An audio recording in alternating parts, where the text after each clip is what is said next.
our spiritual master. Nashtapayeshu Bhadreshu Nityam Bhagavata Sevaya Bhagavatuttama Shloke Bhakti Bhaktinaiсники. By regularly attending the Srimad Bhagavatam class and rendering service unto the pure devotee, all that is troublesome to the heart is almost completely destroyed, and loving devotional service unto the personality of Godhead, whose worship with transcendental songs becomes established as an irrevocable fact. Om Namo Bhagavate Vasudevaya. Om Namo Bhagavate Vasudevaya. Om Namo Bhagavate Vasudevaya. Om Namo Bhagavate Vasudevaya. Om Namo Bhagavate Vasudevaya. Om Namo Bhagavate Vasudevaya. Continuing our reading from the 5th canto of the Srimad Bhagavatam. We are today in chapter 14, which is entitled The Forest of Mutual Enjoyment. Yes? That's right. And I believe today's text is 41. No, it's not on the word because it's in a longer prose form, so I will just read it myself and then we'll do the translation. Karma valim avalamya tata apadak katanchin narakad vimuktaha punarapevam samsaradhani vartamano naralokasadam upayati evam uparikapopi. Proper translation. When the conditioned soul accepts the shelter of the creeper of fruitive activity, he may be elevated by his pious activities to higher planetary systems and thus gain liberation from the hellish conditions. But, unfortunately, he cannot remain there. After reaping the results of his pious activities, he has to return to the lower planetary systems. In this way, he perpetually goes up and comes down. Now, do we read the translation in English and in Slovenian, or just read it in Slovenian? They're simultaneously translated. Simultaneously reading. Okay. So, Srila Prabhupada's purport for this verse. In this regard, Sri Chaitanya Mahaprabhu says, Brahmanda Brahmate Kona Bhagavan Jiva, Uru Krishna Prasadi Pai, Bhakti Lata Bija. This is found in Madhya Lila Vichayana, chapter 19, text 151. Even if one wonders for many millions of years, and that's wonders as in going around, not wonders as in thinking. English is kind of weird, like when some words sound like something. Even if one wonders for many millions of years, from the time of creation until the time of annihilation, one cannot get free from the path of material existence unless one receives shelter at the lotus feet of a pure devotee. As a monkey takes shelter of the branch of a banyan tree and thinks he is enjoying, the conditioned soul, not knowing the real interest of his life, takes shelter of the path of karmakanda, fruitive activities. Sometimes he is elevated to the heavenly planets by such activities, and sometimes he again descends to earth. This is described by Sri Chaitanya Mahaprabhu as Brahmanda Brahmite. However, if by Krishna's grace one is fortunate enough to come under the shelter of the Guru, by the mercy of Krishna, he receives lessons on how to execute devotional service to the Supreme Lord. In this way, he receives a clue of how to get out of his continuous struggle up and down within the material world. Therefore, the Vedic injunction is that one should approach a spiritual master. The Vedas declare, Tad Vijnanartham Sagarum Eva Kachet. Similarly, in Bhagavad Gita, chapter 4, text 34, the Supreme Personality of Godhead says, Tadvidi Paripatena Pariprasnena Sevaya Uparikshantite Jnanam Jnaninas Tattva Darshinaha. Just strive to learn the truth by approaching a spiritual master, inquire from him submissively, and render service unto him. The self-realized soul can impart knowledge unto you because he has seen the truth. Srimad Bhagavatam, Canto 11, Chapter 3, Text 21 gives similar advice. Tasmad Guru Papadeta Jigyasu Shre Uttama Shabde Pare Chanishnatam Brahman Yupad Samashre.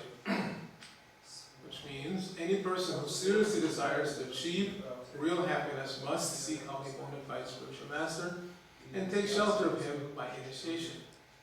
The qualification of the spiritual master is that he must have realized the conclusion of the scriptures by deliberation and be able to convince others of these conclusions.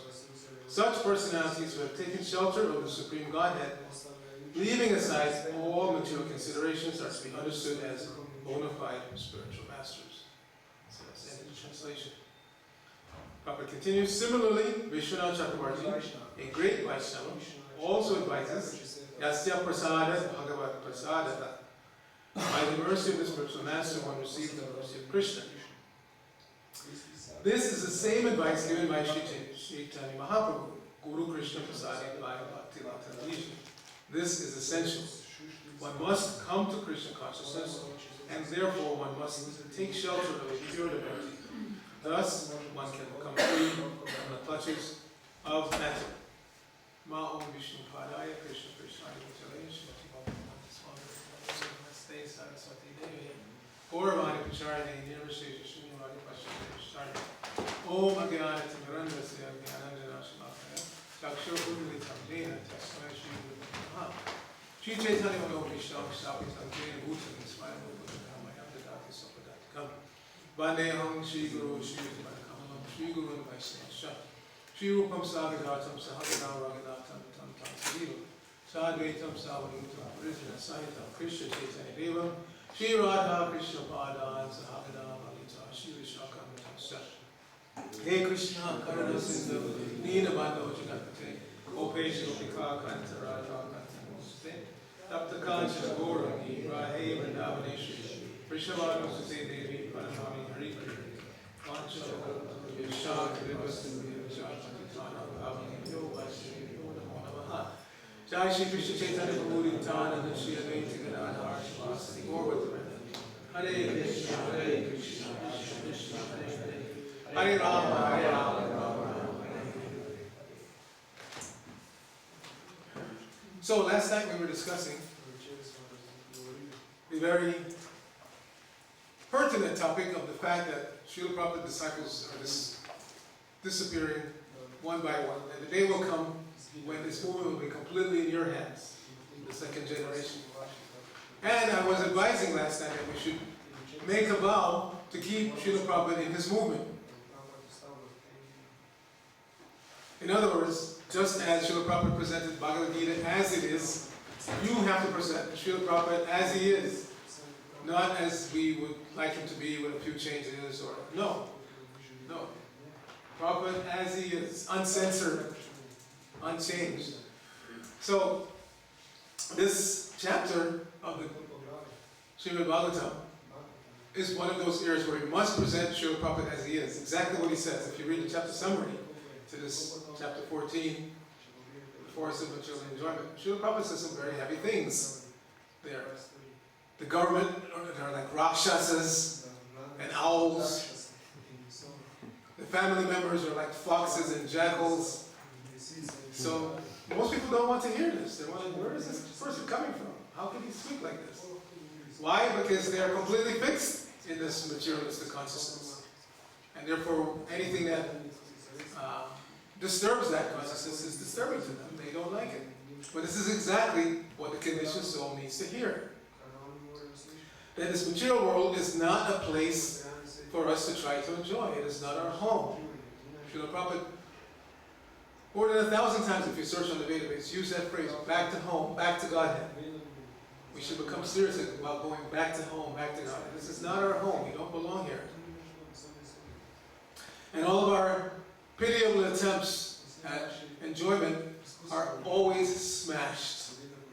It's a foregone conclusion. No matter what you achieve in this material world, in this lifetime, how high you climb up the material socioeconomic ladder, it's going to be taken away.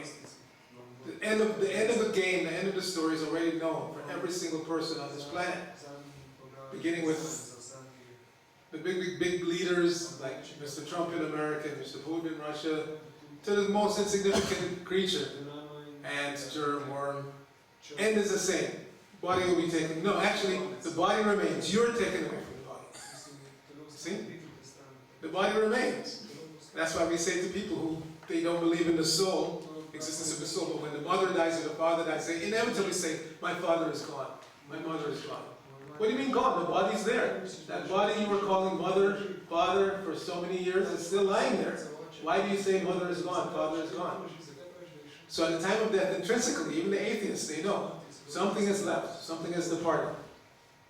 Now, what is the nature of that something? That is where the Bhagavad Gita, Srimad Bhagavatam, the Vedic literature come in. They give a very clear understanding of the nature of the soul and the nature of the Supreme Soul. So this is Sambandhagyan. We have to begin there, understanding clearly who we are, who is God, what is our relationship with God, how we can revive that relationship. And that's for our benefit. It's not that Krishna is hanging around in a grove of Vrindavan just wondering, why can't I have one more coward boy to play with? Or no, Krishna's enjoying. I don't know how to be outside. He's always enjoying. If we want to stay here forever, Krishna will allow us. So by hearing this Sambandhagyan, we're supposed to reawaken the desire to get out of here, to get out of this illusory existence, this forest of material enjoyment, wherein we think, just like it's stated in the chapter summary, that a merchant goes into the forest and he collects some wood or earth or whatever and then brings it to the city to be sold. So in this way, people become rich. Once there was a very wealthy person in India came to see Prabhupada in Mayapur. Yeah, I believe it was in Mayapur. And so Prabhupada asked him, what do you do? Oh, I manufacture and sell glass. Prabhupada said, oh, so where does glass come from? Glass is made from silica. And where does silica come from? Silica is made from sand. And where does sand come from? Yes, it's Krishna's sand. So he said, you're a thief. You're taking Krishna's sand, you're making it into glass, and you're selling it, and now you're supposedly a wealthy person. You see? You're stealing from Krishna.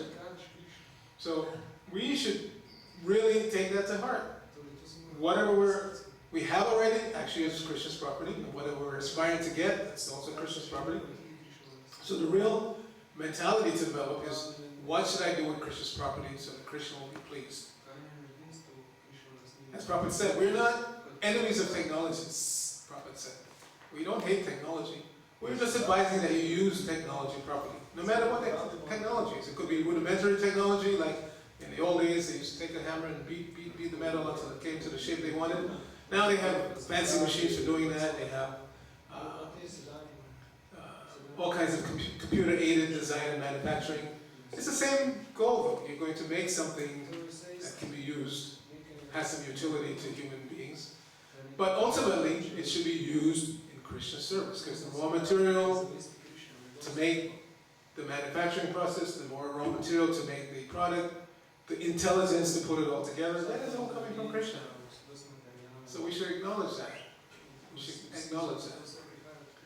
This is what people have forgotten. They don't feel grateful to God because they don't see the connection between everything that they have, everything that they want, and the Supreme Being.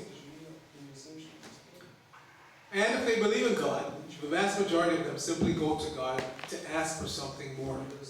Yes, my Lord, I already have a nice Volkswagen, but I'd like to drive a Mercedes. Please give me a better job, or, you know, if you can't put a Mercedes under my Christmas tree, at least give me a better job so I can earn the money to buy the Mercedes. You see? So God becomes just our order supplier. But Prabhupada many, many times said, Krishna, God is not your order supplier. He is meant to give you orders. And you're supposed to follow those, carry out those orders. And he actually does. Prabhupada said, when Krishna came in his original form, Swayam Bhagavan Krishna, 5,000 years ago, he gave orders. Sarvadhamma Bhritya Chamame Kam Sharana. Aham Tam Sam. Surrender to me and you'll be happy. If you don't want, okay, fine. But he's God, Krishna says. Prabhupada said, he has to order. But because we're so foolish and we're wondering, who is this Krishna? Why is he ordering me? That's too difficult. Then he comes again in the Kali Yuga, immediately following his departure, as Sri Chaitanya Mahaprabhu. And Sri Chaitanya Mahaprabhu is Krishna himself, who's come to teach us how to become devotees of Krishna. So he stresses the chanting of the Hare Krishna Mahamantra, but in the right mood of Vairaga Vijaya. The mantra is like medicine. It will act whether one knows how it works or not. Many of us are taking medicine or will take medicine or have had or we have taken medicine in the past. And generally speaking, you don't understand chemically what's happening when you put that medication in your body. You just have faith, somebody prescribed it, some doctor, so you put it in your mouth, you take it.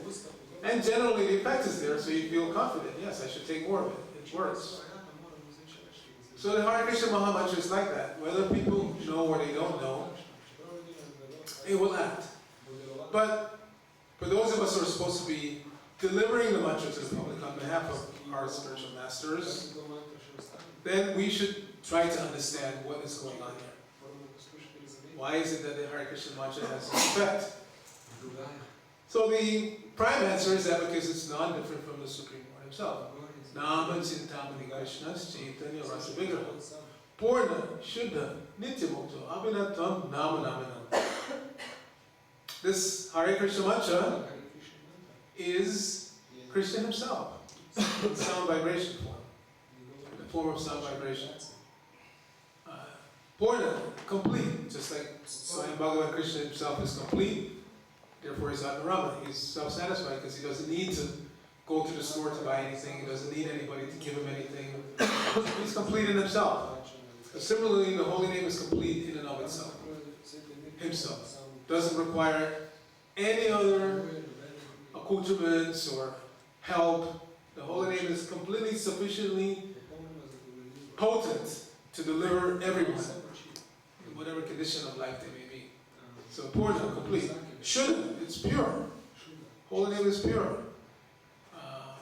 Everything in this material world is contaminated. It requires purification. But people don't know that. Sometimes in a restaurant, just out of habit, they touch something, they lick their fingers, and then they want to touch the serving spoons again. And then if you correct them, they get upset because they don't understand that their mouth is contaminated. So once you touch your mouth, you shouldn't touch anything else. You should wash your hands. Simple hygiene, people don't understand. Because they think it's me. So I'm alright. If I lick my fingers and touch something, so what? They don't understand basic hygiene. And the body is contaminated, therefore we have to wash it constantly. And everything that's inside the body when it comes out is contaminated. Everything that comes out of this body is contaminated, except for the words can be pure. We can be trained to speak pure words. But without that training, even the words that come out are contaminating and contaminate each other. We contaminate each other with our conversation. So, this Krishna consciousness is a science, a vast science. When Sri Chaitanya Mahaprabhu was instructing Rupa Goswami, he began by saying that the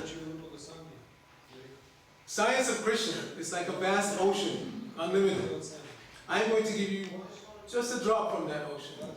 And we see, we are supposed to be Rupa Nugas, learning everything that Sri Rupa Goswami taught, as it has come down in the succession to Srila Prabhupada.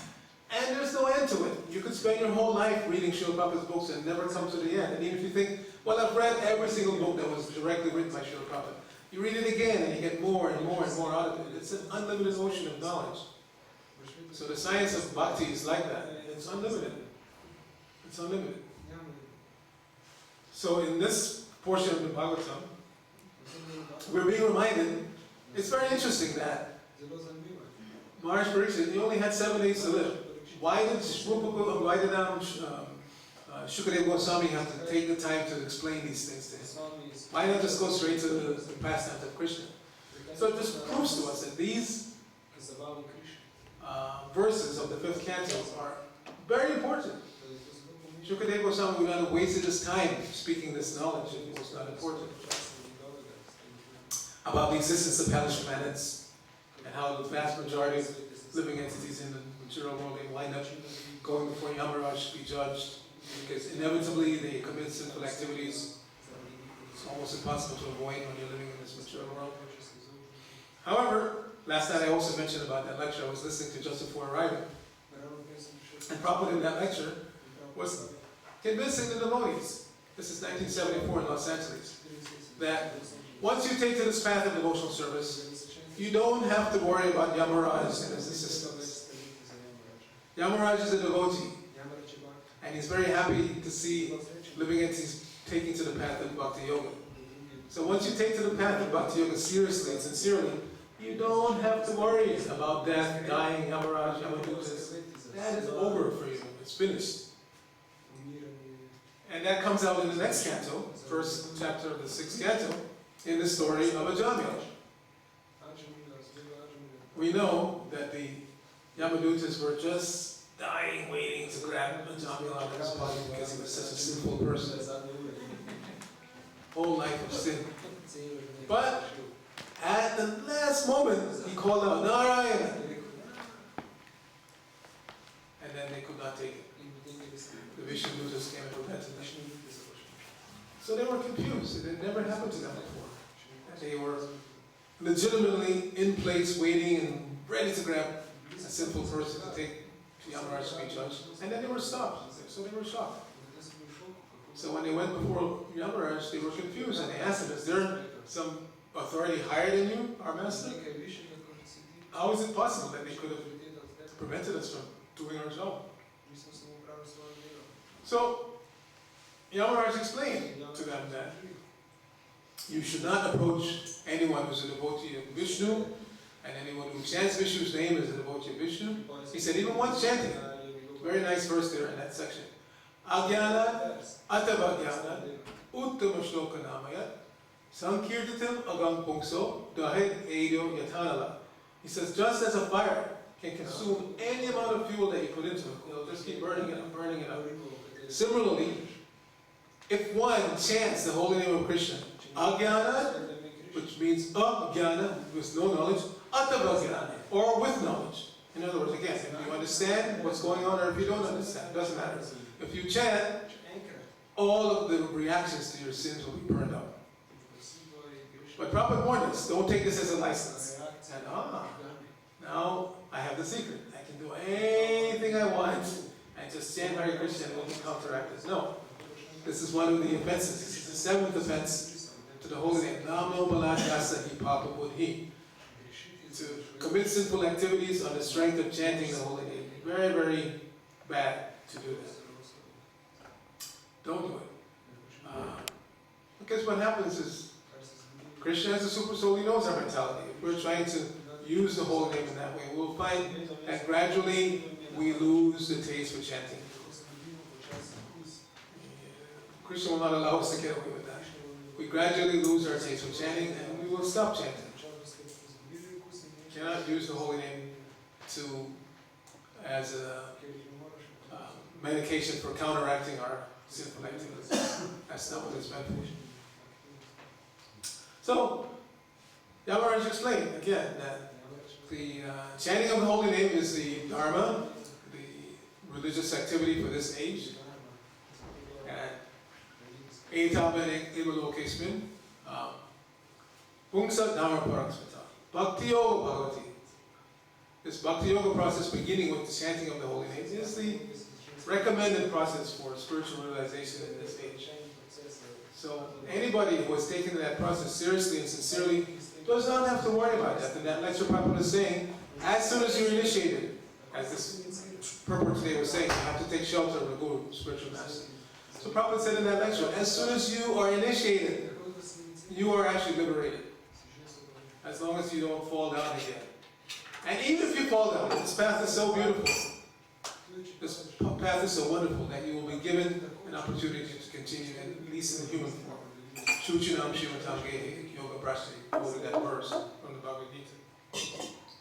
And this path is so nice that even if we fall down, we will be given an opportunity to carry on.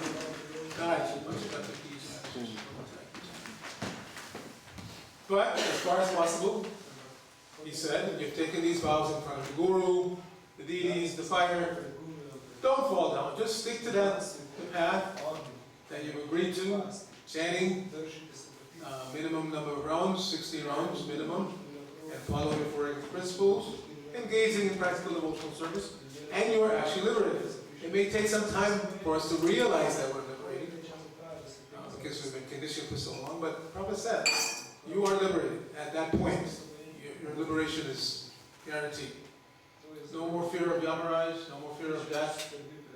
So then he said, well, somebody may say, well, we see the devotees are also dying. So how can you say there's no more death for them? He said, yes. It's just a transition period. It's just like going to sleep. You put your body down. Sleep means you put this body down, you wake up in the same body. Death means you put this body down, you wake up in your spiritual body. If you're going directly to Godhead, or you may appear in some universe where Krishna's pastimes are going on. So this is the devotee situation. Nothing to be afraid of. Prabhupada also in that lecture, he gave the example of the cat.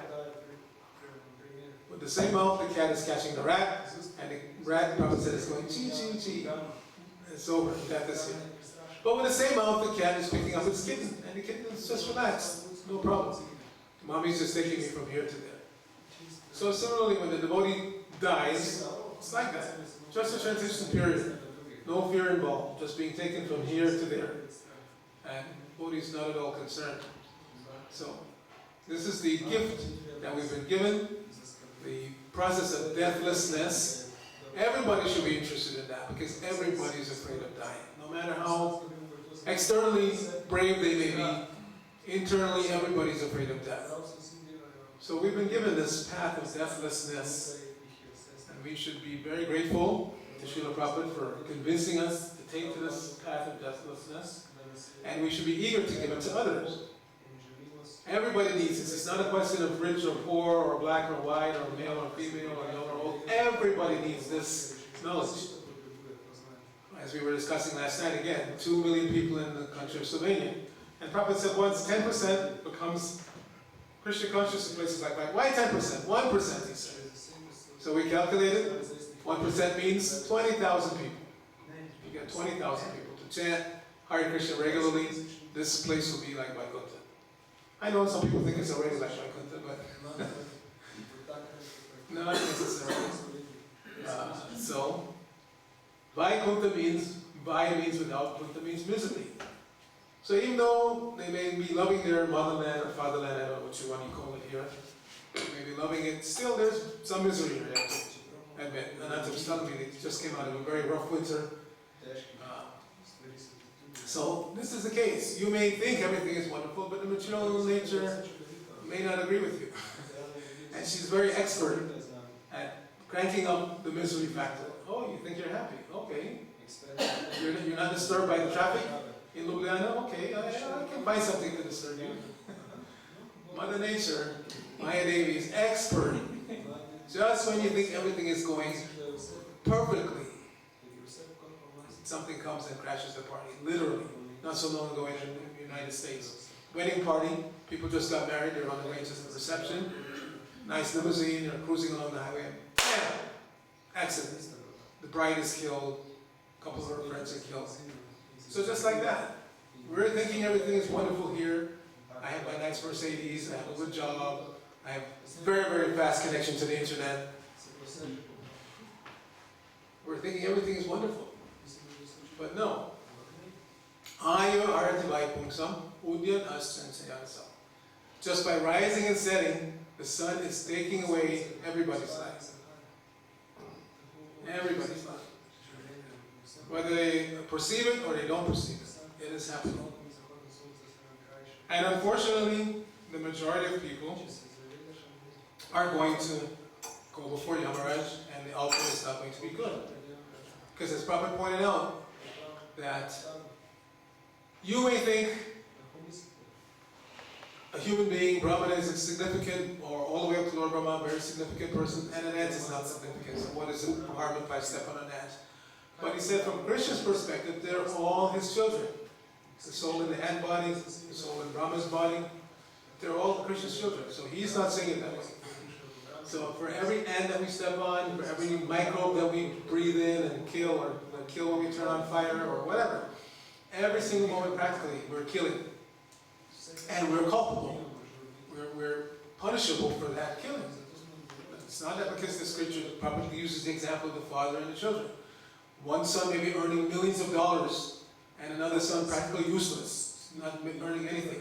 So if the son who's earning millions says, "Dad, just let me kill this guy, he's just useless," will the father agree? No. The father has as much love for the so-called useless son as he does for the son that's earning millions of dollars. Both sons are significant to him. They're his children. So Krishna is like that. Everyone, all living entities, Mamai Bamsa Jiva Loke Jiva Bhuta Sanatana. They're all Krishna's parts and parcels. We are all Krishna's parts and parcels. And therefore Krishna loves every one of us equally. He's not going to give us a license to kill those who don't seem to be very significant.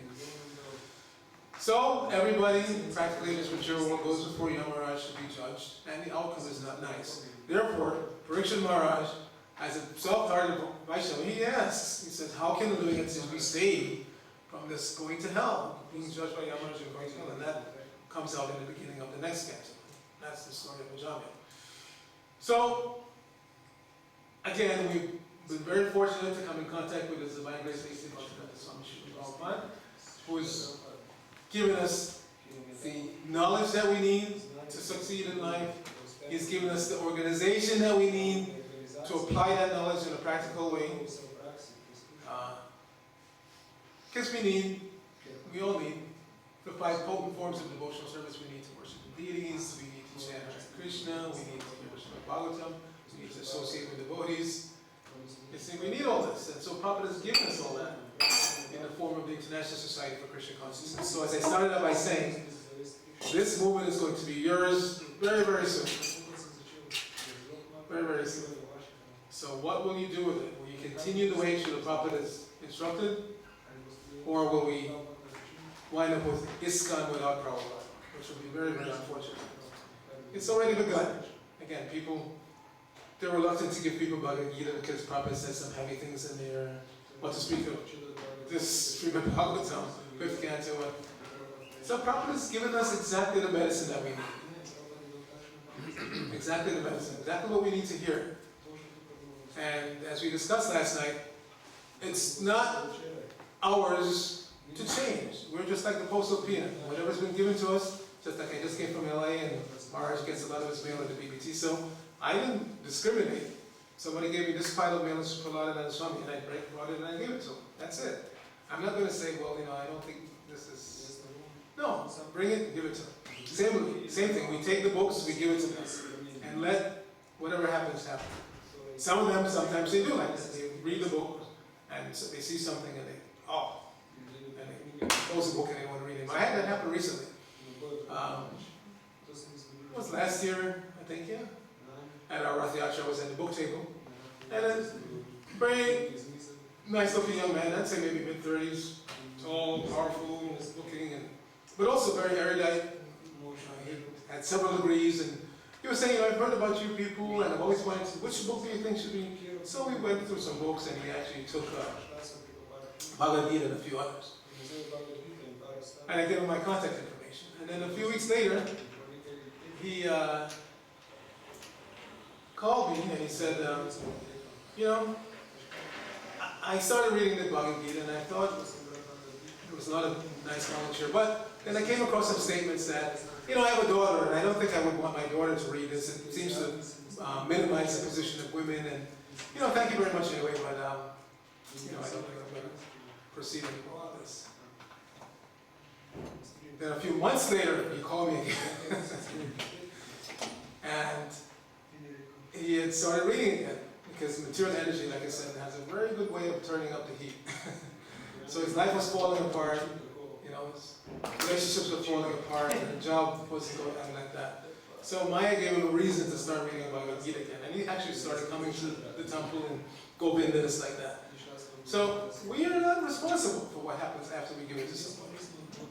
They'll read, some of them will immediately want to join, some of them will take some time, and some of them may be turned off by one thing they read in the books. That's not our... The Super Soul is there, Krishna is there. And now that this living entity has taken one step towards him, he will take 10 steps towards that person. And it will continue like that until they come back to their normal consciousness as eternal servants of Krishna. So my plea to you, the next generation of ISKCON, is don't change anything that Prabhupada has given. Same programs, the same books, everything. Just continue the same way, pass it out, and whatever happens, happens. You get credit for assisting Srila Prabhupada if you do it in that mood. And I think we can judge from the current state of the International Society for Krishna Consciousness that the outcome will be positive. Somebody may find this they don't like or that they don't like, but the overall impact that the International Society for Christian Consciousness has had on society worldwide, I don't think anybody can argue that it's not positive. It's extremely positive, even from a materialistic point of view. People who were addicted to drugs and all kinds of bad habits have given them up voluntarily in a very short period of time. I know myself was a test case as a college student. When I got my first pamphlet, Krishna, the Reservoir of Pleasure, I was doing everything under the sun, breaking all principles. But as soon as I read that, I don't recall a struggle. Seriously, I don't recall. I was smoking a pack and a half of cigarettes a day.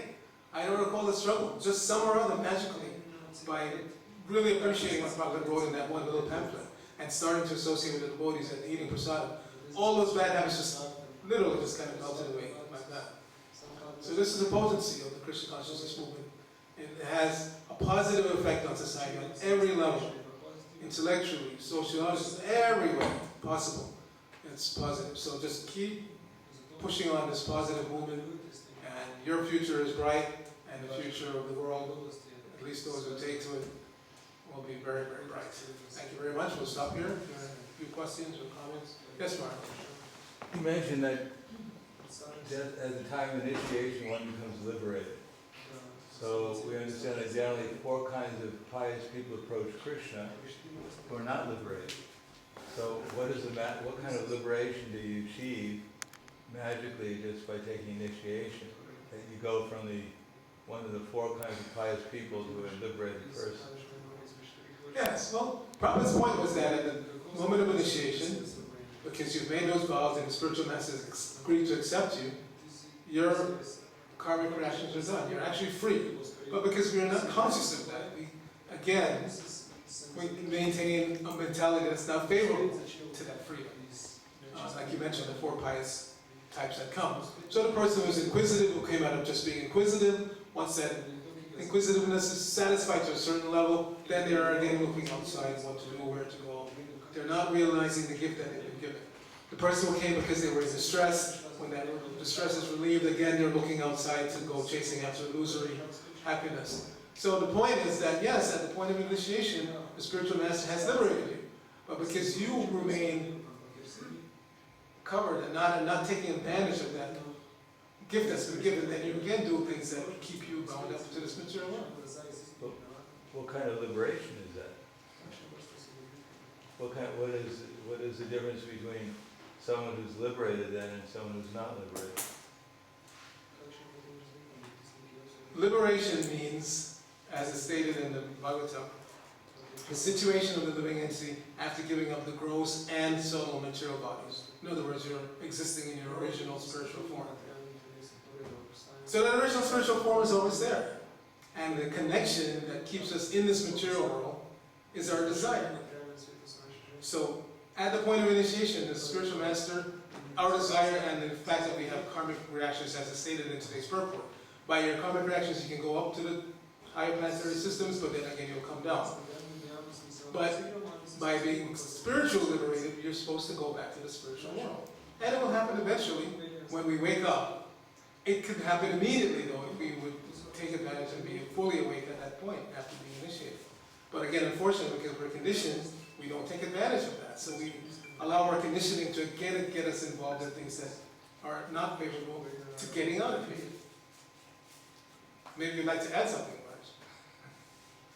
Well, Prabhupada writes in the Nectar of Instruction, the 5th verse, that actually initiation is a opportunity to engage in pure devotional service, namely to act at least on the intermediate platform, to try to love Krishna, cooperate with the devotees, help the innocent, avoid the atheist.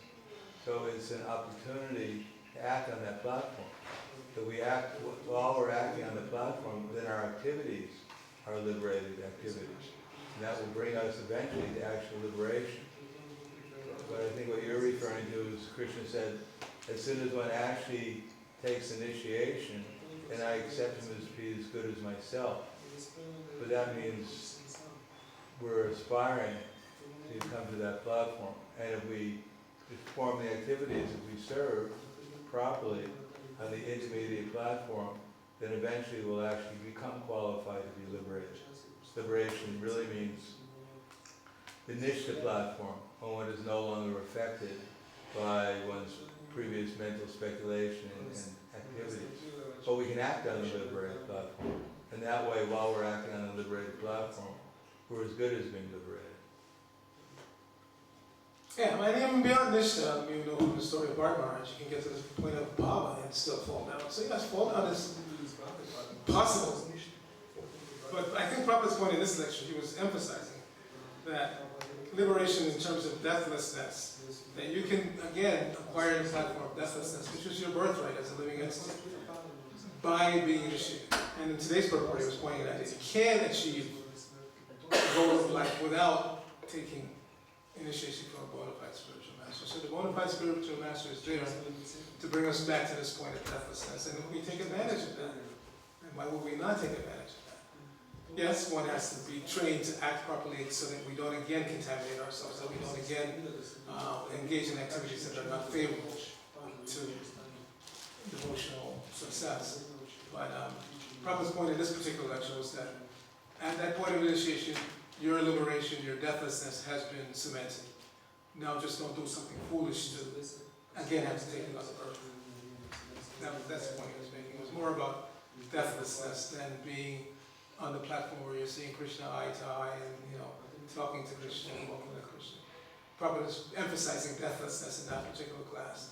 That the spiritual master has given you deathlessness by accepting you at the point of initiation. And if you just maintain the vows, then you'll find at the end of this life you're going to be, you know, promoted. And unfortunately, though, because of conditioning, quite often we take initiation and we don't stick to the vows, and we again run after the mirage of happiness in the material world. So by hearing this 14th chapter of the 5th canto of the Srimad Bhagavatam, any sane person will be convinced that yes, there is no happiness here in this material world. I'm simply surrounded by foxes and jackals and tigers and all these rakshasas. And let me just be serious about getting out. Right? Anything else? Any other questions? Yes? I would like to ask something about modes of material nature, especially for the living beings, actually for the people in Kali Yuga. Can you be also spiritually liberated in other modes, like in a passion or in a ignorance, or you have to be in a mode of goodness to be spiritually liberated in Kali Yuga, regarding to human beings? Yes, okay, very good question. Normally, we are being, what's the word, encouraged to come out of passion and ignorance and come to those 5 verses from the first canto, starting with Srimatam Sankata Krishna. So you get to Tadara Justamo Bhavo Kamalopaleyasye. We're being exhorted to give up the lower modes, especially passion and ignorance, greed, lustiness, like that. And come at least to the mode of goodness, because from the mode of goodness one can see things clearly and be convinced to act properly at every moment. But Krishna is powerful, and Krishna is also merciful. So Krishna can liberate one from any platform of life.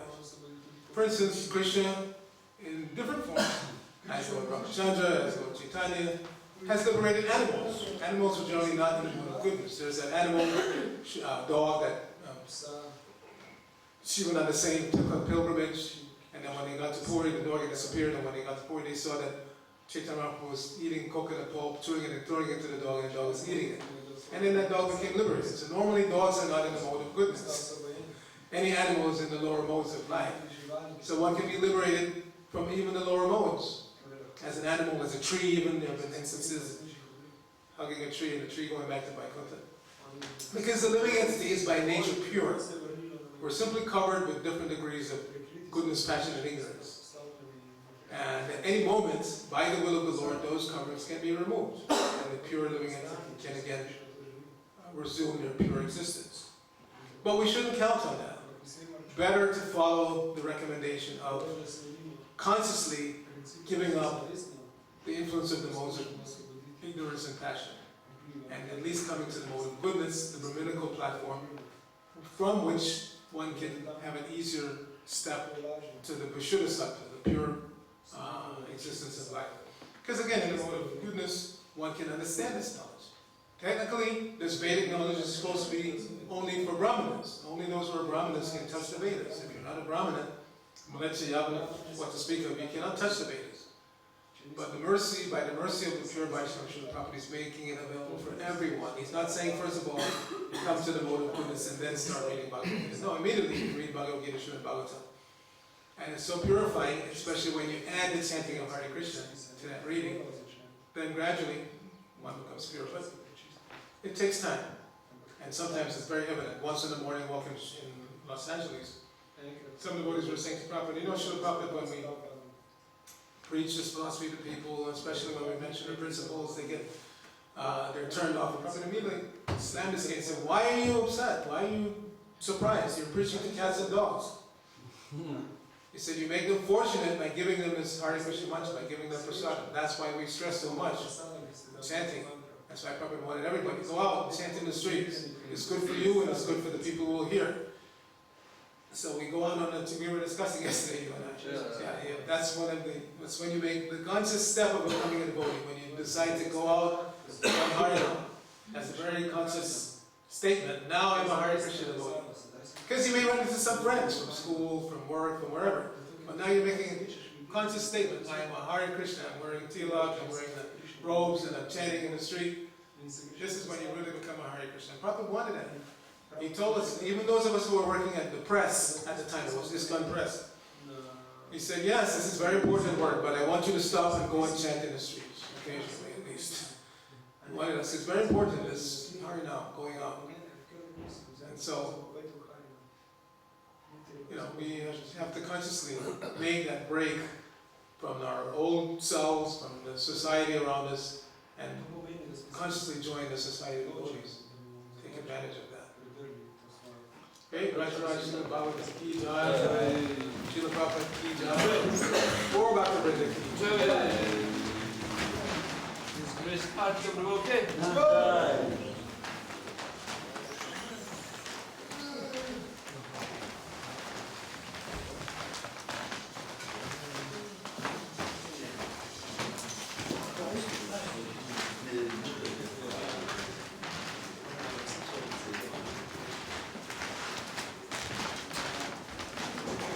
Siamo bravi di voce che si nakladali ruči